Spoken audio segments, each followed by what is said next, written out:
En Côte d'Ivoire, le paludisme est la première cause de consultation et d'hospitalisation. Pour remédier à cette situation, des actions sont menées par le gouvernement, à savoir la distribution gratuite de moustiquaires imprégnés d'insecticides à longue durée d'action MILDA et des soins donnés gratuitement.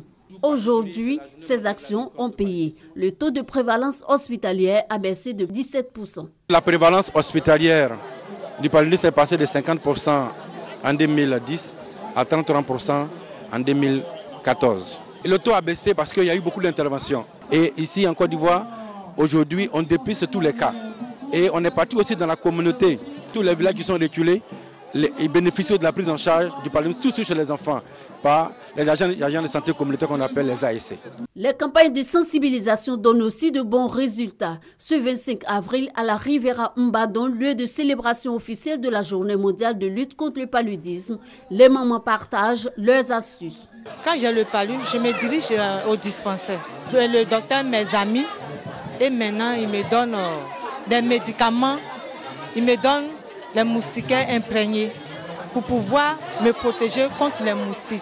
Quand je suis malade, je vais à l'hôpital. C'est pareil pour mes enfants. Pour éviter le palud, je mets ma fille sous les moustiquaires. Moi-même, je dors sous la moustiquaire. Après moustiquaire, on évite les eaux usées, on évite la saleté autour de nous. On finit pour de bon avec le paludisme. C'est avec cette thématique que l'OMS s'est fixé comme objectif de réduire de 90% les cas de paludisme et les cas de décès afférents dans le monde. La jeunesse estudiantine et les enjeux du numérique en Côte d'Ivoire. C'est le thème de la 4e tribune, les rencontres des communicants du Club Initiative. Les universités et grandes écoles du pays, avec le système LMD pratiqué, sont englouties par l'ère du temps, le numérique. Invité d'honneur de ce cadre d'échange, le ministre de l'économie numérique et de la Poste, porte-parole du gouvernement, Bruno Nabagné-Koné, les TIC dans notre pays représentent plus de 150 000 emplois, plus de 10% des recettes fiscales, 15 milliards de francs CFA par jour de transactions mobile money, 8 millions d'abonnés Internet, plus de 1000 milliards de francs CFA de chiffre d'affaires en 2014, 25 millions d'abonnements à la téléphonie mobile, 8 millions de comptes mobiles money. D'ici 5 ans, rien ne pourra se faire sans le numérique. Ainsi, le gouvernement prévoit un vaste programme au niveau des écoles. Nous sommes allègrement en train d'aller vers les 100 000 entrées, vers 100 000 bacheliers produits chaque année en Côte d'Ivoire. Alors que nos universités actuelles, additionnées, font à peu près cette capacité-là. Donc vous voyez la problématique qui va se poser à l'État de Côte d'Ivoire, s'il n'est pas capable de trouver des alternatives. Et c'est ce qui a amené l'État, le gouvernement, à prendre la décision de création de l'université virtuelle de Côte d'Ivoire, qui est un premier pas. Mais une fois cette université créée, il faudra lui donner du contenu, il faudra lui donner un mode opératoire qui ne dégrade pas la qualité de l'enseignement, un mode opératoire qui continue de faire en sorte que vous fassiez vos études avec un niveau de qualité qui soit similaire. Déjà, un tiers des établissements secondaires ont été dotés de salles multimédia. Aussi, l'objectif premier reste de pourvoir toutes les écoles primaires du pays d'outils informatiques pour une maîtrise dès le bas âge des TIC. En attendant, dans les mois à venir, l'opération Un étudiant, un ordinateur sera lancée.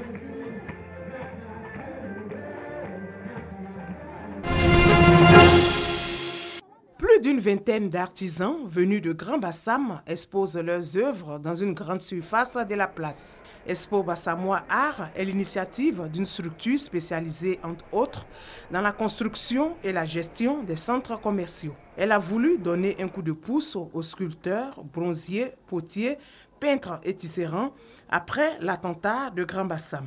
Comment on peut aider les artisans de Bassam? Et le plus simple, c'est de les faire venir dans notre centre commercial où nous avons beaucoup de passages, beaucoup de clients, pour qu'ils exposent leurs œuvres qui sont magnifiques. Ils puissent, dans un premier temps, compenser les pertes qu'ils ont pour le moment, je dirais, à Bassam, mais surtout refaire de la publicité pour Bassam. On a survécu à la crise.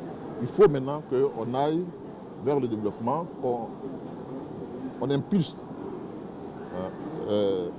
tout ce qui concerne donc l'économie de nos artisans, de nos hôtels. Je pense que c'est une visibilité forte, importante, que Bassam, à travers ses artisans, Bassam est au travail, Bassam est debout, avance.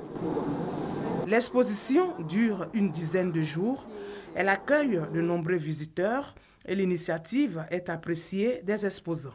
J'expose des nappes de table, de la céramique, tabourets à camp et bien d'autres objets. C'est extraordinaire de penser à nous. Nous profitons de l'occasion pour dire merci aux autorités.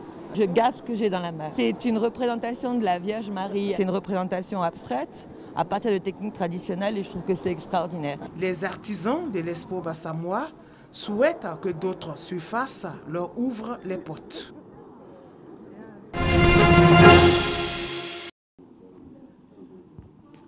Aéroport international Félix Houphouët-Boigny d'Abidjan-Port-Boué.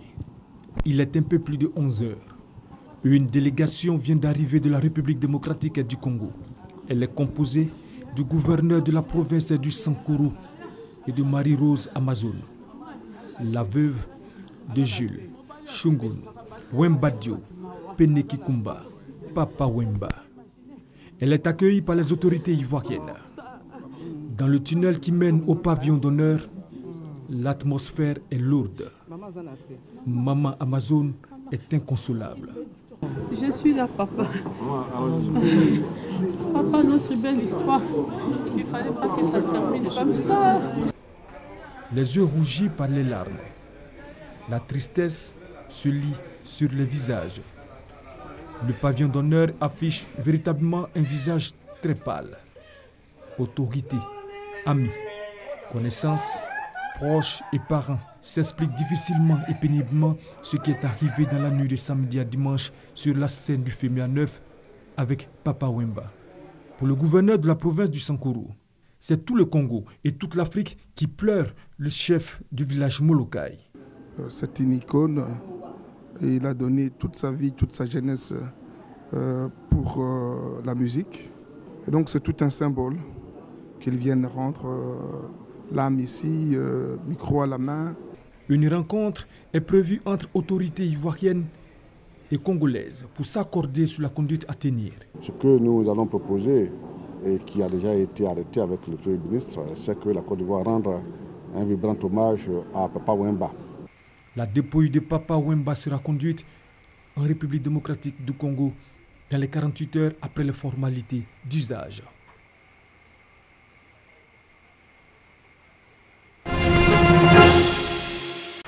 Abiagiri mrawaya Zire ekia zire kibiri aye domra Awa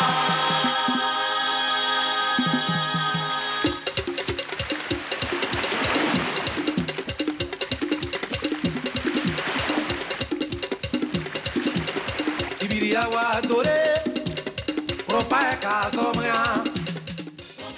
Il a été révélé au public ivoirien par cette chanson Djibri dans les années 90, au moment où le polier rythme musical de l'ouest de la Côte d'Ivoire fait parler de lui dans tous les points chauds du pays. Disciple du maître Niaouré Gimi, Dikaël Aliadé, artiste-chanteur doublé d'un excellent talent de danseur, apporte au polier une note plus électrique.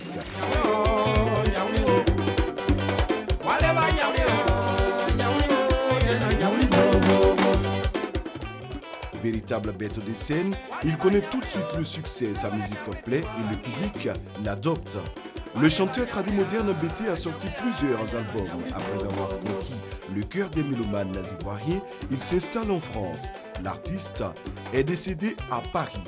Le corps de Dikaël Aliadé, à l'état civil Lago Ibo Justin, a été retrouvé ce dimanche 24 avril à son appartement de Paris. Il serait mort quelques jours avant, selon certaines sources.